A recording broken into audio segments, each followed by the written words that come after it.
Husband is dead, and my son is fighting for his life in the ICU. That's what I told them. That's what broke my voice on the phone. And my mother, without missing a beat, sighed and said, "But it's your sister's birthday. Don't make everything about you." My father's voice slid in after hers.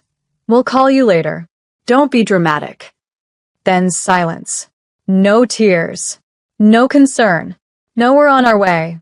Just their loyalty to the golden child, polished and shining even while I bled out on the other end of the line.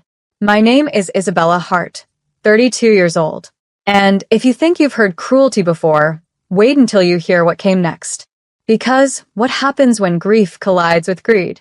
When the people you call family turn into scavengers circling your sorrow? I'll tell you. I hung up. I sat in the hospital waiting room, staring at the linoleum floor, holding my husband's wedding band in my fist, so tight it cut into my palm. My boy was hooked up to tubes, machines keeping him alive.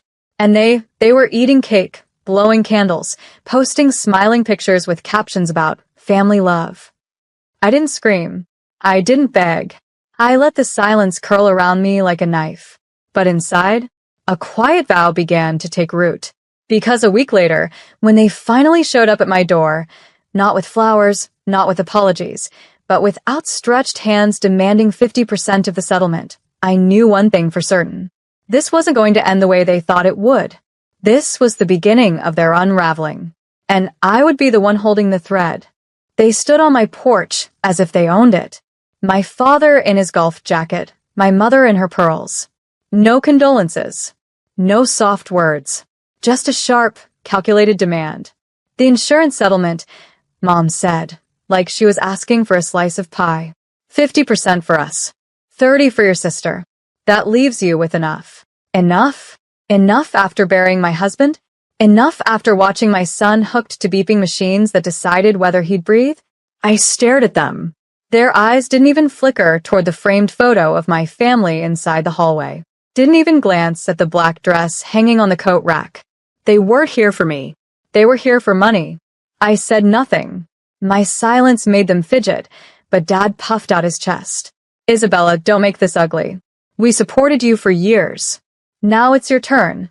Don't be selfish." Supported? I had been working 2 jobs since I was 19. Paid their mortgage when Dad's gambling caught up to him. Covered my sister's college tuition when she dropped out after 1 semester. I had been their lifeline. But now that I had something they could sink their claws into, they called me selfish. I looked my mother dead in the eye. "You came to collect at my husband's grave. You'll leave with nothing." Her lips curled into a smirk. "You think you can cut us off, Isabella? Families don't work that way. We'll get what's ours, one way or another." And that's when I knew they weren't just greedy. They were dangerous. I shut the door slowly, locking it as their voices rose outside. They had declared war. But the difference was, this time, I had nothing left to lose. And a woman with nothing left to lose is the most dangerous kind of all. The phone started ringing the very next morning. Blocked numbers. Unknown callers. When I picked up once, I heard my sister's voice. "Izzy, just sign over Mom and Dad's share. It's what he would have wanted. Don't make this harder." I almost laughed. What he would have wanted. My husband spent his last years begging me to finally cut them off, to stop bleeding myself dry for people who gave nothing back. She lowered her voice, sugary sweet. "Look, if you give us the money quietly, I'll make sure no one finds out about the other account." My blood turned cold. "What account?" I asked. But she hung up. That one sentence burned in my chest the whole day. Another account? Something they thought I didn't know? By nightfall, I was digging through papers, logins, anything I could remember from when my husband and I set things up. Hours passed. And then, I found it. A savings account. His. With my name added quietly years ago.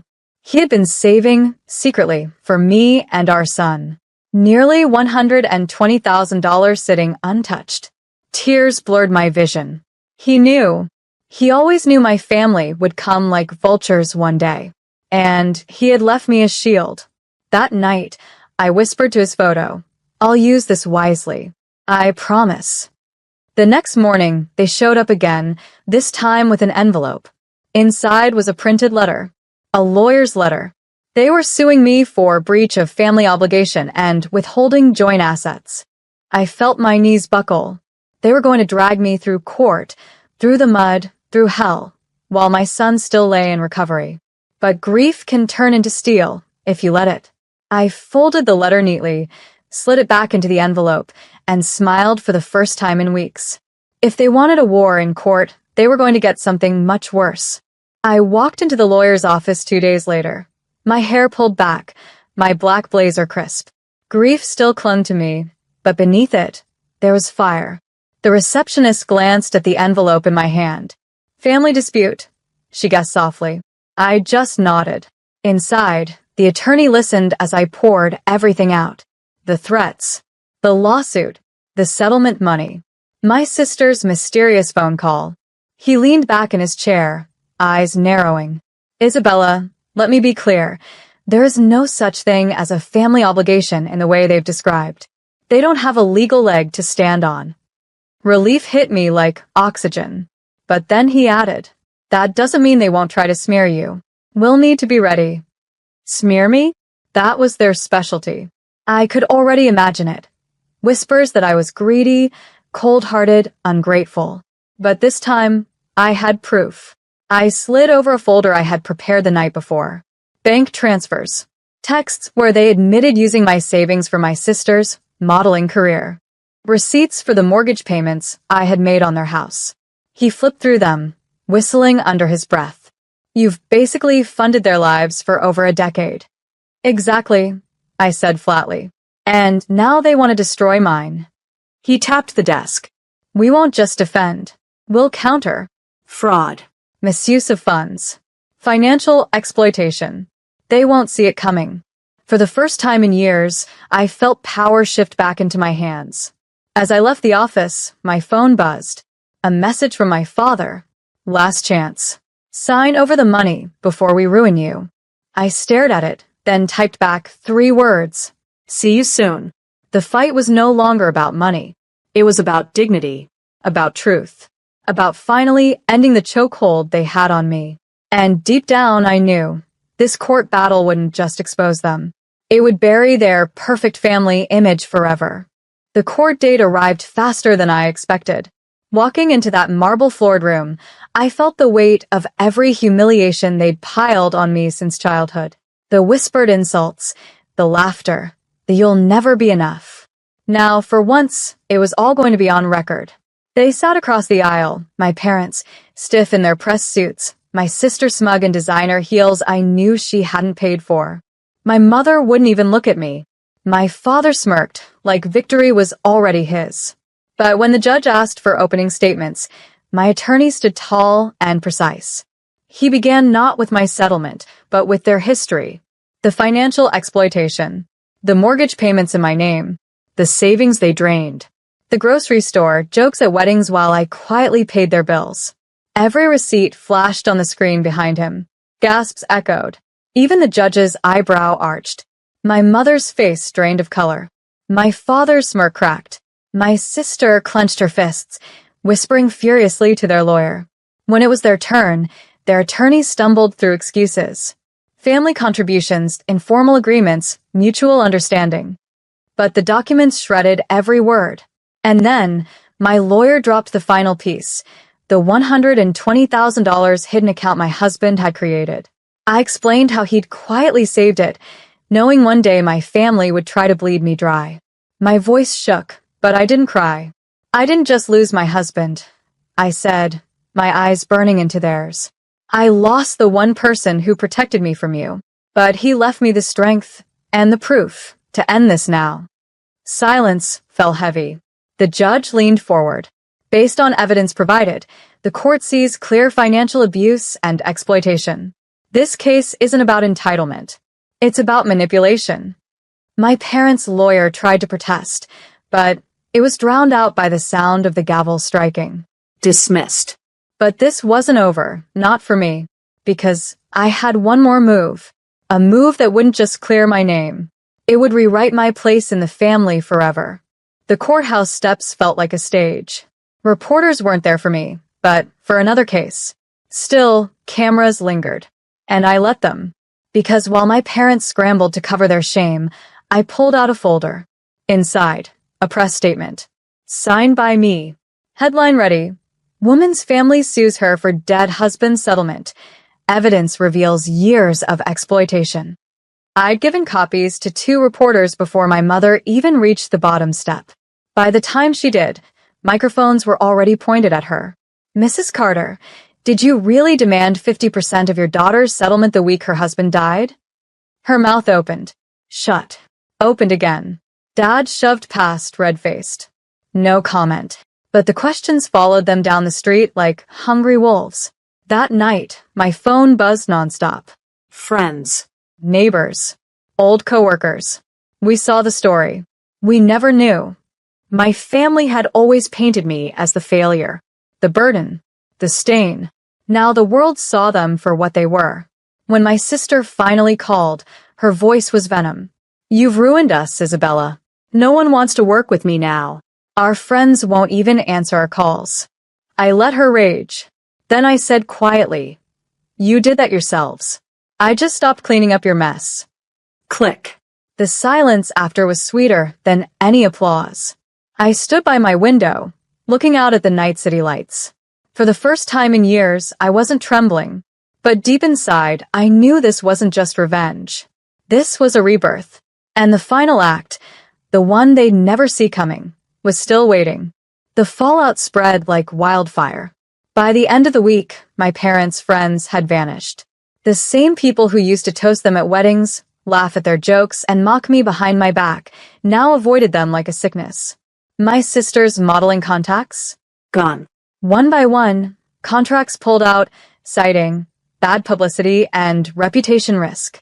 Her face, once all over social media, was suddenly absent from every campaign. Meanwhile, I was building something. Quietly, steadily. The insurance settlement, combined with my husband's hidden savings, wasn't just survival money. It was seed money.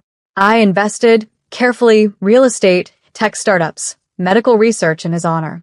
Within months, the returns began to grow. And word spread, not about their greed, but about my strength. One morning, I got a message from a university dean. We'd like you to speak at our finance and resilience seminar. Your story is inspiring. My story, not theirs. Mine.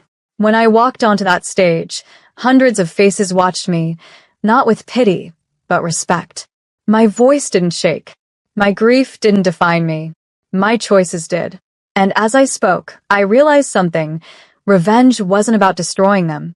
It was about becoming untouchable. Back home, I found another envelope shoved under my door. My parents' handwriting. Please, let's talk. We've lost everything. We can't survive without you. I sat on my porch, the waves crashing in the distance, reading their desperate words. For the first time, I didn't feel rage. I didn't feel pain. I felt free. Because I knew exactly what tomorrow's move would be. The one that would seal my peace forever. I met them at the cafe, they suggested. Neutral ground, public, safe. They arrived early, faces pale, clothes wrinkled, eyes desperate. Dad spoke first. Isabella, we were wrong. We should have supported you. We need your help now. Mom's voice cracked. We're losing the house. We can't pay the debts. Please, just a little. I stirred my coffee slowly, let the silence stretch. Then I placed a folder on the table. Inside were documents. Legal. Final. Here's what I can give you, I said evenly. Not money. Not another sacrifice. But the truth. They glanced down. Deeds. Titles. Every asset I'd purchased. My name. My son's name. Nothing theirs. You're no longer my responsibility, I whispered. You made that choice when you said my husband's death didn't matter. Their eyes brimmed with tears. But I didn't feel cruelty, only clarity. I stood, sliding my chair back. The entire cafe had gone quiet. People watched, judged. As I walked toward the door, I paused, looked back once. You taught me what family should be. For that, I'll always remember you. But my life belongs to me now.